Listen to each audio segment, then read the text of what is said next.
Hi students, kaise hai? How are you? Today I going to discuss a very interesting chapter, that is human reproduction. So many students asking, sir, when you will start this chapter?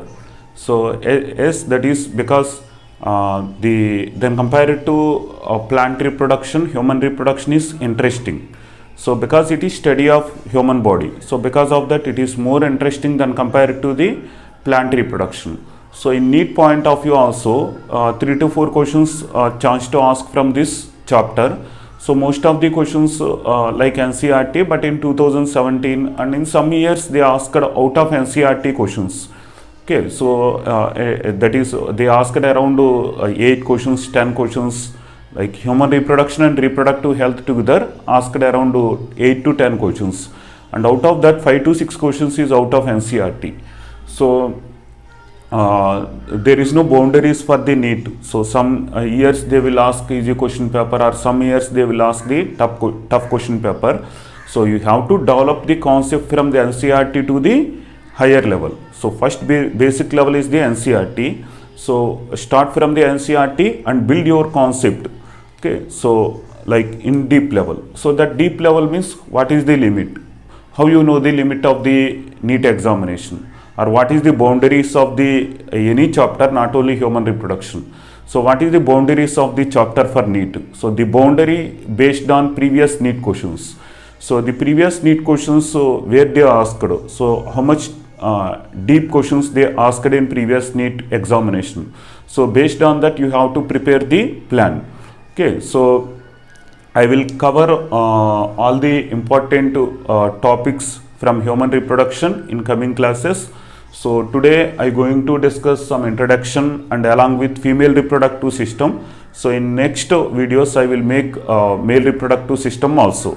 Okay, so human reproduction, now we will start the class. So see here human reproduction. So like a plants, animals also reproduced by asexual reproduction and sexual reproduction.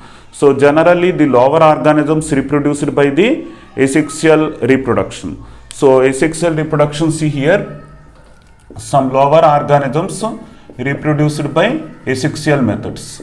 Okay, so the lower organisms, so the first cell of the organism life cycle, that is called blastoma. So blastoma is the first cell. So the first cell blastoma, it will develop into a complete animal. So the process responsible for the development of complete animal from the first cell blastoma in asexual reproduction, that process is called blastogenesis. So blastogenesis means development of complete animal from the first cell, that is called blastoma. So that is called blastogenesis. So the blastogenesis, okay, that process or mechanism is called blastogenesis. And the animals involved in the blastogenesis, that animals is called blastozoids. So blastozoids means the animals involved in the asexual reproduction. Okay, so another method of reproduction in the animals, that is sexual reproduction. So sexual reproduction in animals. So sexual reproduction means sex organs is present in the animals, and the sex organs will produce as the gametes, both male gametes and female gametes. So both male gamete and female gamete. So male gamete produced from the male sex organs and female gametes produced from the female sex organ. So both fuse it together and it leads to the formation of the zygote. So the zygote, first it will converted into the embryo. So after that, when it will converted into the embryo, after development of embryo, there is some differentiation in the embryo. So after that, the embryo, it will develop into a complete animal.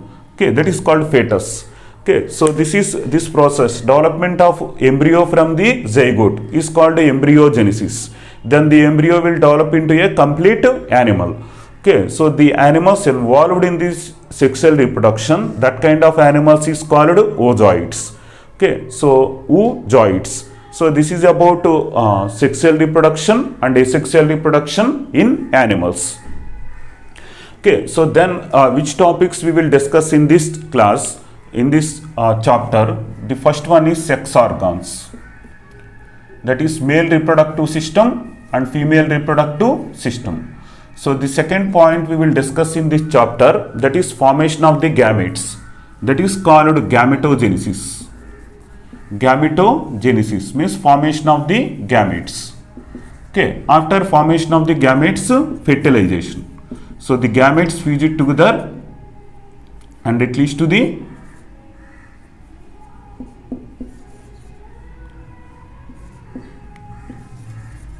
fertilization. Okay, after fertilization, the two gametes fuse it together. After fertilization, the gametes will develop into the zygote. Okay, then the zygote will develop into the embryo. Zygote will develop into embryo. So the embryo next, after that, the embryo will develop into the fetus. Okay, so this is the steps. So first we will discuss about male reproductive system and female reproductive system. After that, how the gametes produced, what mechanism, what kind of mechanism involved for the production of the gametes, gametogenesis. Then fertilization means fusion of the male and female gametes. Then zygote formation. So two gametes fuse to each other, it leads to the formation of the zygote. Then embryogenesis, that is development of embryo from the zygote, is called embryogenesis. Then formation of the fetus. Okay, so fetus formation, that is fetus means fully matured baby. So these steps we will discuss basically in this chapter. Okay, so sex organs. So the sex organs is classified into two types, that is primary sex organs and secondary sex organs. So in males and females, like suppose if you see males, the males having a sex organs, that is primary and secondary sex organs. Okay, so suppose if you take males, in males primary sex organs and secondary sex organs, and another one is secondary sex organs. So the sex organs is classified into two types, that is primary sex organs and secondary sex organs. So primary sex organ means the sex organ responsible for the production of the gametes, that is called primary sex organ. So suppose I am writing here for males. So what is the primary sex organ for the male? Yes, your answer is correct, that is testis. Testis is the primary sex organ because testis responsible for the production of the gametes. So because obviously testis is the primary sex organ. What is the secondary sex organs for the males? The secondary sex organs for the males, that is, it includes secondary sex organs,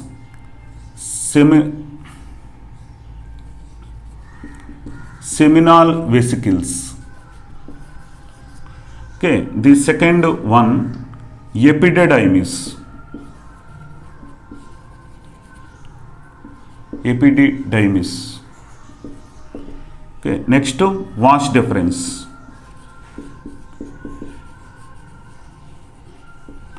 Okay, then prostate gland.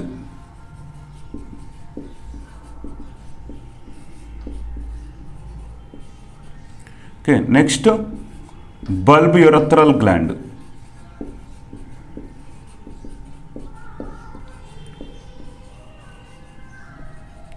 Okay, then next one, penis. Okay, so this is called secondary sex organs. So what is the difference between primary sex organs and secondary sex organs? So primary sex organs produces the gametes. So primary sex organs responsible for the production of the gametes. Produces gametes. What is the secondary sex organs? What is the significance of secondary sex organs? So secondary sex organs responsible for the 2 points. The first point is transfer the gametes into the fertilization site. Okay, and another one, site for the fertilization. So this kind of organs is called secondary sex organs. So secondary sex organs, they will transfer the gametes, okay, and the secondary sex organs responsible for the transferring gametes to the fertilization site and fusion of the gametes. So the organs involved in the fusion of the gametes are helping to fusion of the gametes. So that kind of the organs is called secondary sex organs. So see here, seminal vesicles will produce as the semen, okay, then epididymis, it will stores the sperms, then vas deferens, so it also store the sperm. This is called secondary site for the storage of the sperms, okay. Not only that, this is vas deferens, it will transfer sperms into the ejaculatory duct. Then prostate gland, okay, so prostate gland, it also produces some amount of fluids. That fluid is important for the semen formation. And bulbourethral gland, so it is important for the maintenance of moisture in the penis, okay. Then the last one is penis. So penis, it will transfer gametes from male reproductive system to the female reproductive system. So these are the secondary sex organs present in the human males. And the testis is the primary sex organ present in the human males, okay. Then what kind of sex organs is present in the human females? So what is the primary sex organ in the human females? Human females, what is the primary sex organ present in human females? Yes, your answer is correct. That is ovary. Ovary is the primary sex organ because the gametes is produced, the female gametes is produced from the ovary. So because of that, we can consider the ovary is the primary sex organ in the females. And what is the secondary sex organs? So secondary sex organ in females: uterus, fallopian tubes, then vagina. Uterus, fallopian tubes and vagina. So this three is called secondary sex organs in human females. So see here, uterus, vagina. First the male gametes enter into the vagina, then the male gametes transferred from vagina to the uterus. After that, the male gametes is transferred from uterus to the fallopian tubes, okay. So the fertilization takes place in the fallopian tube. So the vagina and uterus both responsible for the transformation of the gametes into the fertilization site, that is fallopian tube. Fertilization takes place in the fallopian tube, okay. So these three organs is called secondary sex organs and ovary is called primary sex organ. So this is about introduction about this chapter. So in next video, I going to discuss about female reproductive system. So after completion of the female reproductive system, then I will explain the male reproductive system. Okay, students, thank you watching my channel. Thank you for watching my channel. And if you have any doubts, comment in comment section. I will reply. Otherwise, you can contact me in the Telegram also. My Telegram Atom Bio 360. I will clarify your doubts. If you have any doubts, otherwise you can ask me in Telegram or WhatsApp in anywhere, and otherwise comment in comment section. Definitely I will reply and I will clarify your doubts. Okay, so if you like the video, click the like button and subscribe my channel and share this videos to your friends. Okay, so they also can get benefit. So because this year is the very crucial and so many students not having good opportunity and good facilities for the study, and so many students facing internet problem also. So when the online classes is there, the students facing the problem, that is internet problem. So because live classes difficult to listen by the students, some students, not all students. Okay, so use this and share this videos to your friends. They also can get benefit anytime. If you have doubt, you can check these videos and you can refer the videos and you can easily understand the concept. So if you want any change in my teaching like speed Like if you want slow explanation, otherwise if you want fast explanation, so comment in comment section. I will explain according to your flexibility. Okay, thank you very much for watching my channel. We will meet in the next video with female reproductive system. Thank you very much.